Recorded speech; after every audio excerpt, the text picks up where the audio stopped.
Okay, hi everyone. In this video, Kim is going to be cooking some pasta sausage supreme something. But I'm going to be showing you how to do a little kind of a water droplet photography, where we use a flash, Nikon creative light system, and something to drop in the water.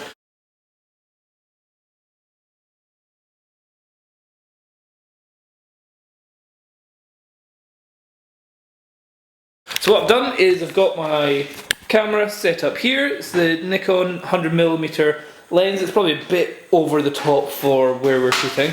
And I've got flash left and right. Filled up a white wine glass, which I'm going to have to fill up a little bit more. And I've got a beer there because I want to drink some beer. So first of all, let's fill the water up a bit more. Okay, so that's it, as close to the very top as I can get it. Yes, that's pretty much right at the top. And let's see what it looks like through the camera. So now, if I have the camera set up on aperture mode, as you can see there, it's going to give me a 1/4 of a second shot, which is a bit rubbish. So I'm going to have to stick it onto manual. And normally with flash photography, the fastest you can go is 2/50th of a second.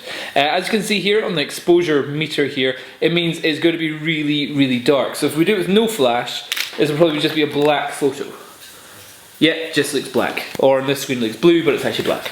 Now, if we add in some flash, the little commander unit here is going to communicate with this flash and this flash there. And it's just going to tell them to go off at TTL settings, which means through the lens.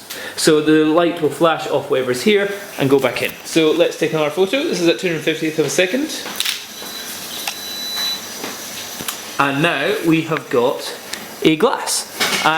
The background is okay, but let's make it totally black. Now, we don't really have anything apart from my folder here. So, just going to have that standing up like that. That should sort it. Let's see now.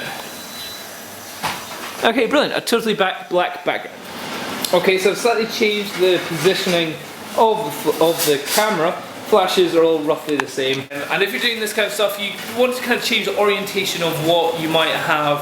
Do you want it at the top of the glass, the bottom of the glass? Do you want to get the shots of the water droplets jumping out? Or do you want the shots of maybe if you're dropping a strawberry, do you want it just as it goes into the water? I'm just using a crappy wine glass. You might want to use something much more clear, maybe some form of crystal or something like that. Now the next thing is, with a 100mm lens, your depth of field is tiny. The actual distance of what is in focus is very, very small. So you need a kind of deeper aperture, maybe like an f8 or something around that. When you're at f8, your flashes need to pump out a lot more power, especially if they're on a TTL setting. So I'll just change that and let's see if we've got it in the right focus distance as well. Okay, so a couple of test shots later, and I think I've got the focus in the right position. I've got it so it's not right at the front and it's not right at the back. It should be roughly in between. Sometimes sticking a straw or a pen in the middle and having the lens focus on that would help. But I'm not doing that just now. So to get the shot, this is what I'm going to do.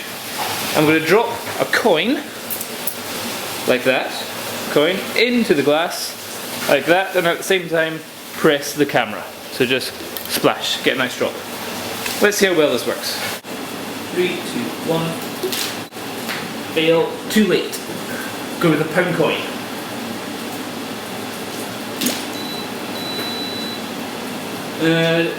Not in the picture.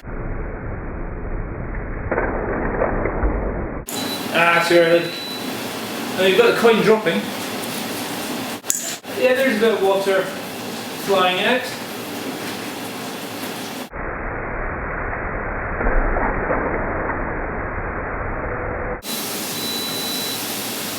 Yeah, like that one. Okay, so that's taken about 7 shots there. I managed to get one where you get the water actually properly splashing outside and in focus. To get it more in focus, to get a greater depth of field, have the camera further away, or use a less long lens, like maybe a 50mm or 60mm. The 100mm really gives you a very small depth of field. But it was really cool. Like the camera was able to communicate with the flashes, tell them exactly when to go off, and you can see how quickly it was. I would drop it, press that, and the flashes would go off, and it would all be instantaneous. I didn't have to put any thought into it at all. The other thing is, yeah, there's some water that's splashed around, but the flashes haven't got wet because they're just a couple inches away from the actual water. But yeah, so that was that. And here's a couple more shots I'll just try and play with after this. Okay, hope that helps. Bye bye.